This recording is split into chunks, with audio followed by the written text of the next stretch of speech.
Good morning friends. HD education ચેનલમાં આપ સૌનું સ્વાગત છે. આજે આપણે અમનોદોમાં વસેકની અમનો જોવા જઈ રહ્યા છીએ. એટલે એનો જે વર્ડ છે તમે બધાએ સાંભળેલું જ હશે ખાસ, કે આપણે એને કહીએ છીએ જીએસટી. એને કહેવાય છે જીએસટી. હવે જે જીએસટી છે એ આપણા રોજિંદા વ્યવહારમાં અત્યારે ખૂબ જ અગત્યની વસ્તુઓ છે. અત્યારે જે વિદ્યાર્થીઓ ટેલીમાં કામ કરતા હોય છે એમને જીએસટીનું નોલેજ હોવું ખૂબ જ જરૂરી છે. અને જો જીએસટીને આપણે સારી રીતે સમજી શકીએ તો એને આપણી આમદોદમાં એપ્લાય પણ સારી રીતે કરી શકીએ. જો તમે જીએસટી સારી રીતે શીખો છો તો કોલેજની સાથે જ્યારે તમે કોઈ પણ ઓફિસમાં કામ કરવા જાઓ છો અને જો જીએસટીનું થોડું પણ નોલેજ છે તો બીજા કરતાં તમને પ્રેફરન્સ પહેલાં મળે તેવી શક્યતા રહેશે. તો આ દાખલો તમારા માટે આગળ જતાં કોઈ ઓફિસમાં કામ કરવા માટે કે તમારી શરૂઆત માટે ખૂબ અગત્યનું છે, તો તેને ધ્યાનથી જોવા વિનંતી છે. દાખલા નંબર 17 છે. અહીં નીચેના વ્યવહારો પરથી કેશોદના ક્રિયાંશ પટેલના ચોપડે આપણે આમનો લખવાની છે, જેમાં આપણને કેટલીક વિગત આપી છે વસેકની, એટલે કે જીએસટીની, કે કેન્દ્રીય વસેક હોય છે, પછી રાજ્ય વસેક હોય છે અને સંકલિત વસેક હોય છે. મિત્રો, જ્યારે એક રાજ્યની અંદર કોઈ વ્યવહાર થાય ને ત્યારે રાજ્ય પોતાનો ટેક્સ તો લે જ છે, પણ સાથે કેન્દ્ર સરકારનો પણ ટેક્સ આપણી પાસેથી લેતી હોય છે. ફરી એકવાર, જ્યારે કોઈ રાજ્યમાં, જેમ કે આપણું ગુજરાત રાજ્ય છે અથવા કોઈ અન્ય રાજ્ય હોય તો એ રાજ્યની અંદર જ વ્યવહાર થાય તો ગુજરાત રાજ્ય પોતાનો ટેક્સ તો લેશે જ, પણ સાથે સાથે કેન્દ્ર સરકારનો ટેક્સ પણ આપણી પાસેથી લેતી હોય છે. તો અહીંયા કેન્દ્રીય વસેકમાં સીજીએસટી અને રાજ્ય વસેક હોય તો એસજીએસટી નો ઉપયોગ થાય છે. કેન્દ્રીય એટલે સેન્ટ્રલ, સીજીએસટી અને રાજ્ય વસેક એટલે સ્ટેટ એસજીએસટી નો ઉપયોગ થતો હોય છે. અહીંયા આપણને ટકાવારી આપેલી છે. આ કન્ફર્મ ટકાવારી માની ના ચાલતા, અહીં દાખલો ગણવા માટે આપેલી છે. ટકાવારી અલગ અલગ હોઈ શકે છે. તો 9% અને 9% વસ્તુ ઉપર આપણને આપેલા છે, જ્યારે સેવા ઉપર 2.5% અને 2.5% આપણને આપેલ છે. જ્યારે કોઈ એક રાજ્ય બીજા રાજ્ય સાથે વ્યવહાર કરે છે ને ત્યારે સંકલિત વસેકનો ઉપયોગ થાય છે, એટલે કે આઈજીએસટી, ઇન્ટિગ્રેટેડ જીએસટી. હવે આ સંકલિત વસેકમાં આપણને એક જ ટકાવારી એટલે એક જ વખત ટકાવારી ગણવાની થતી હોય છે. આ રકમ આપણે વેપારી વટાવ બાદ કર્યા પછીની રકમ ઉપર ગણતા હોઈએ છીએ. એની સાથે જ્યારે આપણે કોઈ ખરીદી કરીએ અથવા ખર્ચ કરીએ, આપણે અથવા કોઈ ખર્ચ કરતા હોઈએ ત્યારે શબ્દ લખાય છે આવક પૂર્તિ. હવે આવક પૂર્તિની જગ્યાએ આપણને ઇનપુટ શબ્દ થોડોક સહેલો લાગતો હોય તો આપણે આમનોદમાં ઇનપુટ શબ્દ લખી શકીએ. Input CSGST, input SGST. હવે એ જ રીતે જ્યારે વેચાણ થાય અથવા તો કોઈ આવક થાય ત્યારે આપણે શબ્દ લખતા હોઈએ છીએ જાવક પૂર્તિ વસેક. હવે જાવક પૂર્તિ વસેકમાં આપણે શબ્દનો ઉપયોગ કરી શકીએ છીએ આઉટપુટ. હવે આ ઇંગ્લિશ શબ્દો આપણે એટલે લખ્યા કે જ્યારે આપણે ટેલીમાં એન્ટ્રી કરવા જઈએ ત્યારે આવક પૂર્તિ શબ્દ એવો શબ્દનો આપણે ઉપયોગ નથી કરતા, પણ ઇનપુટ છે, આઉટપુટ છે તેવા શબ્દોનો વધારે ઉપયોગ કરતા હોઈએ છીએ. તો અત્યારથી એ શબ્દો સાથે આપણે ઘડાઈ જઈએ તો આપણા માટે થોડું ઘણું સહેલું રહેશે. તો અહીં 2019 મેના આપણને કેટલાક વ્યવહારો આપેલા છે, લગભગ 10 વ્યવહારો છે, તેની આપણે અહીં માહિતી મેળવીશું. લગભગ બધા જ પ્રકારના વ્યવહારો આની અંદર આવી જતા હોય છે. ફરી એકવાર, કેન્દ્રીય વસેક એટલે સીજીએસટી, રાજ્ય વસેક એટલે એસજીએસટી, સંકલિત વસેક એટલે આઈજીએસટી થાય છે. કેન્દ્રીય વસેક અને રાજ્ય વસેકનો ઉપયોગ આપણે ક્યારે કરીએ છીએ? જ્યારે એક જ રાજ્યમાં વ્યવહાર થાય, એટલે કે આપણા પોતે આપણે જે જગ્યાએથી ધંધો કરીએ છીએ ત્યાં જ વ્યવહાર થાય એટલે. અને સંકલિત વસેક ક્યારે કરીએ છીએ? એકથી વધુ રાજ્યમાં આપણે વ્યવહાર કરતા હોઈએ ત્યારે સંકલિત વસેકનો ઉપયોગ કરવામાં આવે છે. તો હવે આપણે શ્રી કિયાંશના ચોપડે આમનોંધ લખવાની છે. તો તેનું ટાઇટલ લખી નાખીએ સૌથી પહેલા, શ્રી કિયાંશના ચોપડે આમનોંધ, જેમાં સૌપ્રથમ તારીખ, વિગત, ખાતા વહી પાના નંબર, ઉધાર રકમ અને જમા રકમ. આમનોંધનું કંઈક ફોર્મેટ આ રીતે હોય છે, તેના વિશે તો આપ સૌને ખ્યાલ હશે જ. હવે સૌથી પહેલો વ્યવહાર, સુરતના સાવન પટેલ પાસેથી 40,000નો માલ 10% વેપારી વટાવે અને 10% રોકડ વટાવે ખરીદ્યો છે. અહીં 10% વેપારી વટાવ અને 10% રોકડ વટાવ છે, પણ ક્યાંય એવું લખ્યું નથી કે રોકડેથી માલ ખરીદ્યો છે. એટલે એનો અર્થ કે આપણે અહીં રોકડ વટાવનો ઉપયોગ કરવાનો નથી, ફક્ત કયા વટાવનો ઉપયોગ કરવાનો છે? તો વેપારી વટાવ. તો 40,000 નો માલ છે, 10% વેપારી વટાવ છે. વેપારી વટાવ આપણે બાદ કરીએ છીએ, પણ ક્યાંય દર્શાવતા નથી. તો આમનો તો શું બને? તો ખરીદ ખાતું ઉધાર થાય અને સાવન પટેલ જે વ્યક્તિનું નામ આપ્યું છે તેનું ખાતું જમા થાય. ખરીદ ખાતે ઉધાર અને સાવન પટેલ ખાતે જમા. જ્યારે એની ઉપર જે જીએસટી લાગતી હોય એ ખરીદીની સાથે આપણે નોંધતા હોઈએ છીએ, એટલે કે ખરીદ ખાતે ઉધાર કરીએ છીએ. પછી કેન્દ્રીય વસેક ખાતે ઉધાર, રાજ્ય વસેક ખાતે ઉધાર, તે સાવન પટેલ ખાતે જમા. હવે ખરીદી કરતા હોઈએ એટલે આવક પૂરતી શબ્દ આવે એટલે આપણે ઇનપુટ શબ્દ લગાવવાનો થાય. તો અહીં આપણે આમનોંધ લખતા પહેલા ફરી એકવાર, સુરતના સાવન પટેલ પાસેથી 40,000નો માલ 10% વેપારી વટાવે અને 10% રોકડ વટાવે ખરીદ્યો છે. તો આપણે એની આમનોંધ પહેલા લખી નાખીએ. મે 1લી તારીખનો વ્યવહાર છે. ખરીદ ખાતે ઉધાર. હવે અહીં આવક પૂર્તિની જગ્યાએ આપણે અત્યારે શબ્દ લખીએ છીએ ઇનપુટ. CGST ખાતે ઉધાર. ફરી ઇનપુટ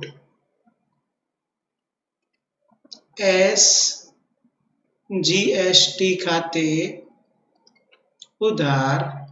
તે આપણને નામ આપેલું છે સાવન પટેલ. એકવાર જોઈ લઈએ. સાવન પટેલ.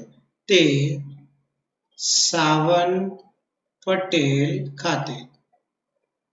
રકમ શોધતા પહેલા ફરી એકવાર અહીં આપણે રાજ્યની કોઈ માહિતી આપી નથી, એટલે એક જ રાજ્યની અંદર આ વ્યવહાર થતો હશે, એટલે આપણે કેન્દ્રીય વસેક અને રાજ્ય વસેકનો ઉપયોગ કર્યો છે. તો ટોટલ રકમ હતી આપણી 40,000, એના 10% કરીએ એટલે 4,000. આપણે જો વેપારી વટાવ બાદ કરીએ તો બાકીની રકમ આવે છે આપણી 36,000. એટલે ખરીદ ખાતે આપણે રકમ લખવાની થશે અહીં 36,000. હવે એની અંદર આપણે 36,000ના કેટલા ટકા કરવાના છે? તો અહીં વસ્તુ ના આધારે હોવાથી 9% આપણે કરવાના થશે. તો 36,000ના આપણે 9% કરવાના થાય કેલ્ક્યુલેટરમાં. તો 36,000 ગુણ્યા 9% ગણતરી કરવાની થાય. આપણે કેલ્ક્યુલેટરની મદદથી એની ગણતરી કરી જોઈએ.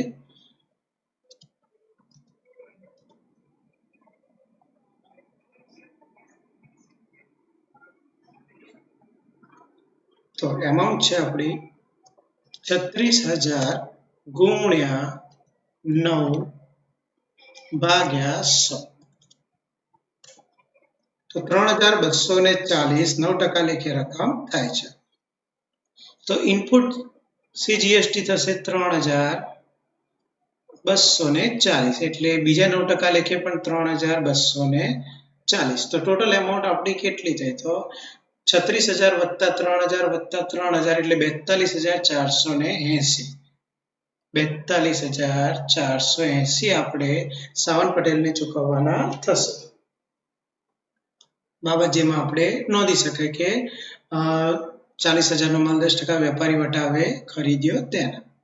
ત્યાર પછી બીજો વ્યવહાર છે કે અમરાવતી. હવે જો અહીંયા અમરાવતી મહારાષ્ટ્રના આયુષ્યા પાસેથી આપણે અત્યારે વેપાર કઈ જગ્યાએ કરી રહ્યા છીએ? તો અહીં કોઈ માહિતી આપી નથી. આપણે ચલો ગુજરાત સમજી લઈએ છીએ, અને ગુજરાતમાંથી આપણે હવે અમરાવતી મહારાષ્ટ્રના આયુષ્યા પાસેથી 30,000નો માલ 10% વેપારી વટાવે ખરીદ્યો, નાણાં ચેકથી ચૂકવ્યા. તો અહીં ખરીદી એક રાજ્યમાંથી બીજા રાજ્યમાં કરવામાં આવે છે. તો SGST અને CGST ની જગ્યાએ આપણે કોનો ઉપયોગ કરીશું? તો સંકલિત વસેકનો ઉપયોગ કરીશું, IGST નો.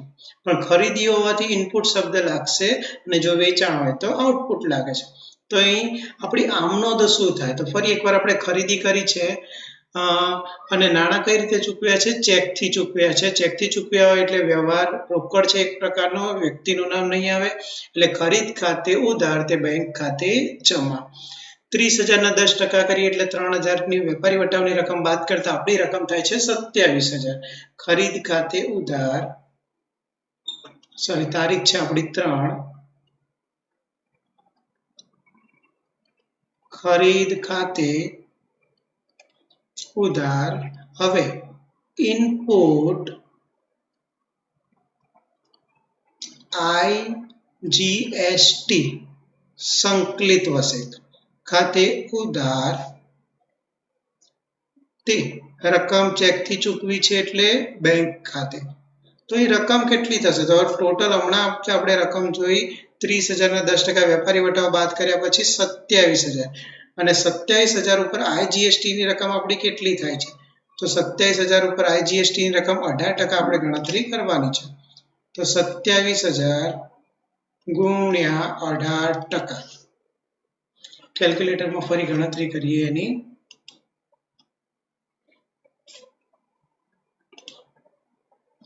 27,000 ગુણ્યા 18%.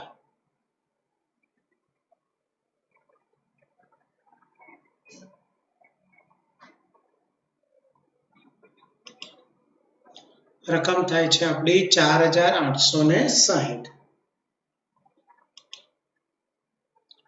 4,860 એટલે ટોટલ બેંક ખાતે રકમ જ્યારે ચૂકવવાની આવે ત્યારે રકમ થશે 31,860. આપણો ત્રીજો વ્યવહાર 5 તારીખનો કે અમદાવાદના અંશ, જો પાછું ગુજરાત રાજ્યની અંદરનો જ પાછો વ્યવહાર છે કે અમદાવાદના અંશ વસ્તીને 50,000 નો માલ 10% વેપારી વટાવે વેચ્યો, અડધી રકમ ચેકથી મળી છે. ફરી હવે વેચાણ કર્યું છે તો ઇનપુટની જગ્યાએ કયો શબ્દ આવશે? આઉટપુટ. તો હવે આપણી આમનોંધ શું થાય? તો અહીં આપણો વ્યવહાર અડધો રોકડ છે ને અડધો ઉધાર છે, તો આપણે ગણતરી કરવાની થાય. તો આપણી આમનોંધમાં સૌથી પહેલા આપણે વેચાણ કર્યું છે એટલે વેચાણ ખાતું તો જમા થાય. તો હવે પૈસા આપણે કોની પાસેથી લેવાના થાય? અંશ. તો અંશનું ખાતું ઉધાર થશે અને ચેકથી મળ્યા છે એટલે આપણે બેંકનું ખાતું પણ ઉધાર થશે. તો આપણે આમનોંધ લખીએ અહીં. તારીખ છે 5. આમનોંધ થશે આપણી અંશ ખાતે ઉધાર, બેંક ખાતે ઉધાર, તે વેચાણ ખાતે અને એની સાથે વટાવ પણ આવશે. તો આમનોંધમાં અંશ ખાતે ઉધાર, બેંક ખાતે ઉધાર, તે માલ સ્ટોક જાય છે એટલે વેચાણ ખાતે. હવે વેચાણની સાથે આઉટપુટ CGST અને તે આઉટપુટ SGST નો ઉપયોગ થશે. તો ટોટલ હવે આપણી રકમ કેટલી હતી? તો કુલ રકમ આપણને દાખલામાં આપેલી છે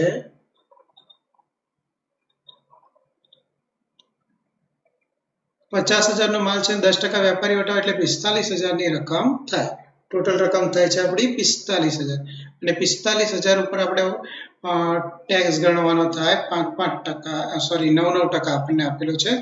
તો અહીં આપણે ગણતરી કરીએ 45,000 ગુણ્યા 9%. ટોટલ વેચાણમાં આપણે જમા કરી નાખીએ છીએ રકમ 45,000 અને તેના ઉપર 9% ની જો ગણતરી કરીએ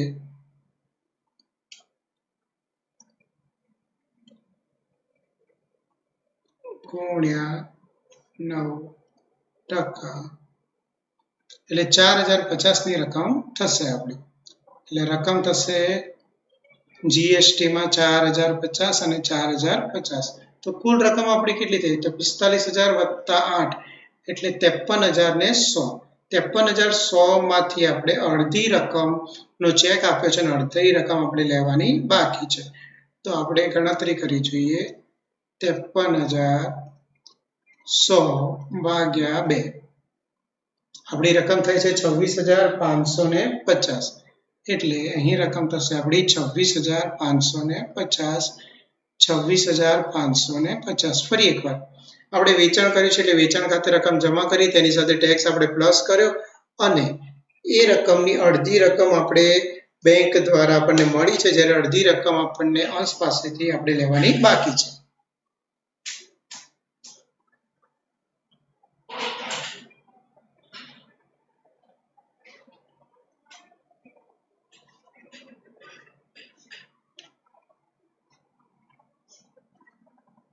ત્યાર પછી તારીખ છે હવે આપણી જોડે 8 નાગપુર હવે પાછું ગુજરાત શહેરની ગુજરાત રાજ્યની બહારની માહિતી છે કે નાગપુર મહારાષ્ટ્રના નીલ મહેતાને 20,000 નો માલ 10% વેપારી વટાવે 5% રોકડ વટાવે વેચ્યો છે અહીં વ્યવહાર કેવો છે તો નાગપુરના નીલ મહેતાને આપણે માલ વેચ્યો છે પણ રોકડેથી વેચ્યો છે એવી કોઈ માહિતી આપી નથી અહીં કયું જીએસટી લાગશે તો અહીં રાજ્ય બહારની વાત હોવાથી સંકલિત વસેક એટલે કે આ જીએસટી નો ઉપયોગ થશે તો આપણે વેચાણ કર્યું છે એટલે વેચાણનું ખાતું જમા થશે જ્યારે નીલ મહેતાનું ખાતું અહીં ઉધાર થશે સાથે આપણે આઉટપુટ જીએસટી નો ઉપયોગ કરવાનો થાય તો આપણી આમનો તો શું થાય તો સૌથી પહેલા નીલ મહેતા પર 20,000 10% વેપારી વટાવ આપણને આપેલો છે અને તારીખ આપણને આપી છે 8 તો 8 તારીખમાં નીલ મહેતા ખાતે ઉધાર આપણે એની પાસેથી રકમ લેવાની છે તે વેચાણ ખાતે અને મિત્રો અહીંયા ટેક્સ કયો લાગશે તો તે આઉટપુટ આઈજીએસટી નો ટેક્સ લાગશે હવે ટોટલ 20,000 ના 10% કરીએ એટલે 2,000 ની રકમ બાદ થતા આપણી રકમ આવે છે 18,000 એટલે વેચાણમાં આપણી રકમ થાય 18,000 18,000 ઉપર આપણે 18% ટેક્સ ગણવાનો થાય તો 18,000 ગુણ્યા 18% તો 18,000 ના 18% આપણે કરીએ 18,000 ગુણ્યા 18% એટલે 3,240 ની રકમ ટેક્સ સ્વરૂપે ગણાશે તો 18,000 વત્તા 3,240 આપણે કરીએ તો 21,240 ની રકમ આપણે નીલ મહેતા પાસેથી લેવાની થશે ત્યાર પછી વ્યવહાર છે તારીખ 11 સુરતના સાવન પટેલે 1/4 ભાગનો માલ પરત કર્યો હવે તમને ખ્યાલ હોય તો સાવન પટેલ પાસેથી આપણે ખરીદી કરી હતી ખરીદેલો માલ પરત થાય છે એટલે ખરીદ પરત ખાતું અહીંયા નોંધાશે વસેકની પ્રમાણસર રકમ મજરે મળી હવે વસેક પણ 1/4 ભાગે આપણે એની ગણતરી કરવાની થશે જે રકમ મજરે મળી છે તો હવે ખરીદ ખાતું ઉધાર કરીએ તો ખરીદ પરતનું ખાતું શું થશે જમા તો સાવન પટેલનું ખાતું અહીં શું થશે ઉધાર સાવન પટેલ ખાતે ઉધાર તે ખરીદ પરત ખાતે અને ત્યાં રાજ્યની અંદરનો વ્યવહાર હતો એટલે સીજીએસટી અને એસજીએસટી નો ઉપયોગ થશે તો આપણે આમનો લખીએ તારીખ 11 સાવન પટેલ ખાતે ઉધાર તે ખરીદ પરત ખાતે તે હવે ટેક્સ ગણતી વખતે ખરીદી હોવાથી ખરીદ પરત હોવાથી ઇનપુટમાંથી જ બાદ મળે તો તે ઇનપુટ સીજીએસટી ખાતે અને તે ઇનપુટ એસજીએસટી ખાતે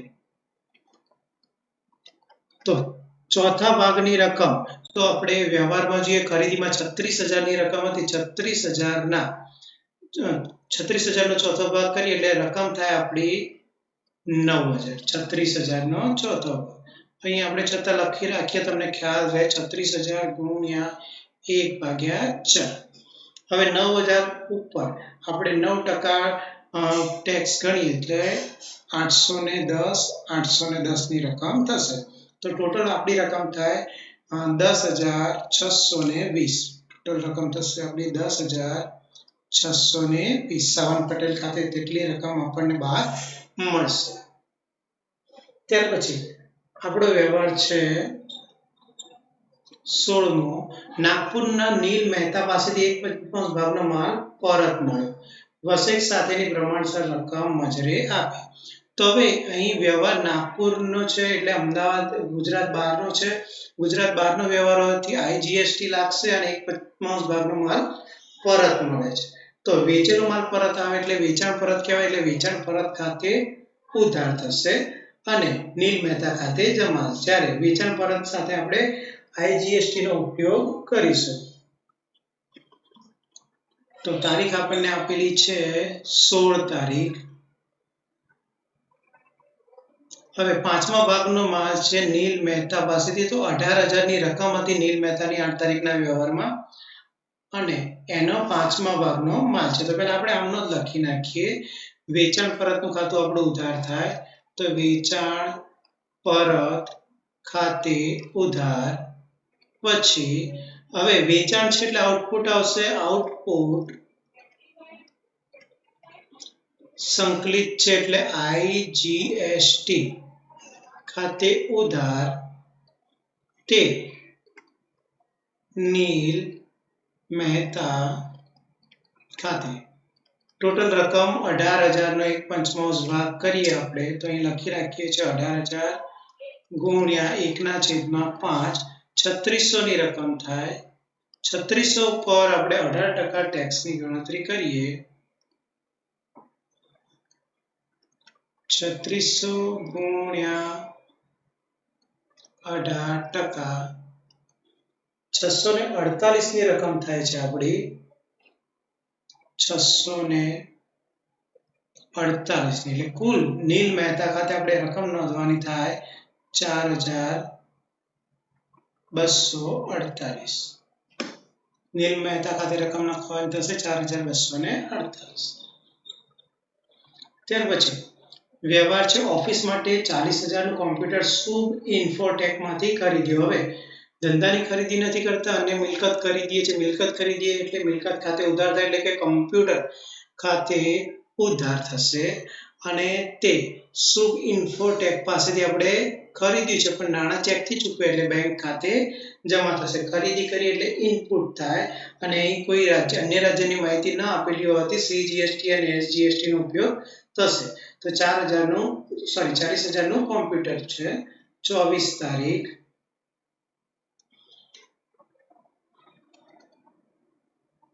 કોમ્પ્યુટર ખાતે ઉધાર. પછી ઇનપુટ સીજીએસટી ખાતે ઉધાર. ફરીથી ઇનપુટ એસજીએસટી ખાતે ઉધાર. તે ચેકથી ચૂકવે છે નાણાં એટલે બેંક ખાતે. તો કોમ્પ્યુટરની રકમ હતી 40,000. તેના ઉપર 9% આપણે ગણીએ તો રકમ થશે 3600 અને 3600. તો કુલ રકમ આપણી થશે 47,200. મિલકત ખરીદીએ તો આપણે ઇનપુટ શબ્દનો ઉપયોગ કર્યો અને રાજ્યની અંદર હોવાથી કેન્દ્રીય આવશ્યક અને રાજ્ય આવશ્યક બંનેનો આપણે અહીં ઉપયોગ કર્યો છે. હવે તારીખ છે આપણી 30. ઓફિસ ભાડાના 10,000 ચેકથી ચૂકવે. જો મિત્રો ખર્ચ આવ્યો મેં અહીંયા લખાયું તો તમને કે ખર્ચ કે ખરીદી હોય તો આપણે આવક પૂર્તિ કરીએ છીએ ઇનપુટ અને વેચાણ કે આવક હોય તો જાવક પૂર્તિ એટલે આઉટપુટ લખીએ છીએ. તો ઓફિસ ભાડાના 10,000 ચેકથી ચૂકવ્યા છે એટલે ઓફિસ ભાડા ખાતે ઉધાર. તે બેંક ખાતે જમા રકમ થતી હોય તેની સાથે આપણે ટેક્સ ઉમેરાશે. તો આપણી આમનો તો શું થાય તો ઓફિસ ભાડા ખાતે ઉધાર થશે. પછી આઉટપુટ કેન્દ્રીય આવશ્યક એટલે ઇનપુટ સીજીએસટી ખાતે ઉધાર કરીશું. તે રીતે આપણે આપણી નોંધ કરતા હોઈએ છીએ. તો 30 તારીખ ઓફિસ ભાડા ખાતે ઉધાર. ત્યાર પછી ઇનપુટ સીજીએસટી ખાતે ઉધાર. ઇનપુટ એસજીએસટી ખાતે ઉધાર. તે રકમ બેંક દ્વારા ચૂકવી હોય તો તે બેંક ખાતે. હવે મેઇન વસ્તુ એ છે કે આપણે રકમ બેંક દ્વારા ચૂકવી છે અને સેવા છે આ ઓફિસ ખર્ચ, તો સેવા ઉપર કેટલા ટકા આપણે ગણતરી કરવાની થાય? તો સેવા ઉપર આપણે ટેક્સ લાગશે 2.5%. તો 2.5% લેખે આપણે ગણતરી કરવાની થાય. ઓફિસ ભાડું છે આપણું કુલ 10,000, જેના ઉપર 2.5%, તો 10,000 ગુણ્યા 2.5% એટલે 250 ની રકમ થશે. 250 અને 250, તો કુલ રકમ બેંક દ્વારા ચૂકવવાની થાય 10,500 રૂપિયા. ચલો 30 તારીખ પછી આપણે તારીખ આવે છે 31 તારીખ. ગોડાઉન ભાડાના રૂપિયા 20,000 ચેકથી મળ્યા છે. મળ્યા છે એટલે આઉટપુટ શબ્દનો આપણે ઉપયોગ કરીશું. તો મળ્યા હોય ચેકથી એટલે બેંક ખાતે ઉધાર, અને ગોડાઉન ભાડા ખાતે આપણે રકમ શું થશે? જમા કરવાની થાય. બેંક ખાતે ઉધાર અને મળેલ ગોડાઉન ભાડા ખાતે આપણે રકમ જમા થશે. તો આપણી આમ નોંધ શું થાય? તો 31 તારીખમાં બેંક ખાતે ઉધાર તે મળેલ ગોડાઉન ભાડા ખાતે. હવે જીએસટી માં અહીં મળેલ છે એટલે આઉટપુટ શબ્દનો ઉપયોગ થશે. તે આઉટપુટ સીજીએસટી ખાતે અને તે આઉટપુટ એસજીએસટી ખાતે. તો કુલ આપણને કેટલું ભાડું મળ્યું છે અને તેના ઉપર ટેક્સ છે આપણો 2.5%. તો ભાડું આપણને મળ્યું છે 20,000 અને તેના ઉપર 2.5% લેખે આપણે ટેક્સ ગણીએ તો 20,000, 2.5% લેખે રકમ થશે આપણી 500 અને 500. બેંક ખાતે ટોટલ રકમ થાય આપણી 21,000. ત્યાર પછી તારીખ 31 આપણો છેલ્લો વ્યવહાર છે. ભોપાલ મધ્યપ્રદેશના વેપારી પાસેથી કમિશનના ચેકથી મળ્યા છે. તો મધ્યપ્રદેશનો વેપારી હોવાથી હવે અહીં સંકલિત વસેક એટલે કે આઈજીએસટી નો ઉપયોગ થશે. ચેકથી મળ્યા છે એટલે ફરીથી આઉટપુટ શબ્દનો પણ આપણે ઉપયોગ કરવાનો થતો હોય છે. તો પૈસા મળ્યા તો બેંક ખાતે ઉધાર, તે કમિશન ખાતે તો જમા થાય જ, પણ સાથે આઉટપુટ આઈજીએસટી એટલે કે જાવક પૂરતી સંકલિત વસેક ખાતે પણ આપણે જમા કરવાનું થાય. રકમ છે 25,000. તો 31 તારીખ પૈસા મળ્યા છે એટલે બેંક ખાતે ઉધાર તે મળેલ કમિશન ખાતે તે આવક થયો એટલે આઉટપુટ એટલે કે જાવક પૂરતી શબ્દ આપણે લખીએ છીએ. આઉટપુટ મધ્યપ્રદેશમાં હોવાથી આઈજીએસટી નો ઉપયોગ થશે. આઈજીએસટી ખાતે. તો ટોટલ મળેલ રકમ અને એના ઉપર ટેક્સ કેટલો ગણવાનો છે જોઈ લઈએ. તો 25,000 ની રકમ છે અને આઈજીએસટી માં 5% આપણને આપેલા છે. તો મળેલ કમિશન છે આપણી 25,000 નું અને એના ઉપર 5% લેખે આપણે જો ગણતરી કરીએ તો 25,000 ના 5% લગભગ 1,250 ની રકમ થશે. તો 25,000 વત્તા 1,250 રકમ થશે આપણી 26,250. એટલે જીએસટી ની ગણતરી કંઈક આપણે આ રીતે કરી શકીએ અને પછી આમનોંધોનો આપણે કુલ સરવાળો કરવાનો થતો હોય છે. તો જીએસટી ને લગતા કંઈક આ રીતના દાખલા હોય છે. તમારી પરીક્ષામાં આવે કે ના આવે, તમારા માટે આગળ જતા કામ કરવા માટે ઘણા અતિ ઉપયોગી દાખલા છે. એટલે જો થાય તો એકાદ બે વખત આ વ્યવહારો જોઈ લેજો એટલે તમારા મગજમાં એનો કોન્સેપ્ટ ક્લિયર થાય. કેન્દ્રીય વસેક અને રાજ્ય વસેક એક જ રાજ્યમાં વ્યવહાર થાય ત્યારે ઉપયોગમાં લેવાય છે. જ્યારે રાજ્યની બહાર વ્યવહાર થતો હોય તો આપણે સંકલિત વસેકનો ઉપયોગ કરવામાં આવે છે. ખરીદી કે ખર્ચ કરતી વખતે આવક પૂરતી શબ્દ નોંધાય છે એટલે કે ઇનપુટ. જ્યારે વેચાણ કે આવક નોંધતી વખતે જાવક પૂરતી એટલે કે આઉટપુટ શબ્દનો ઉપયોગ કરવામાં આવતો હોય છે. So thank you very much.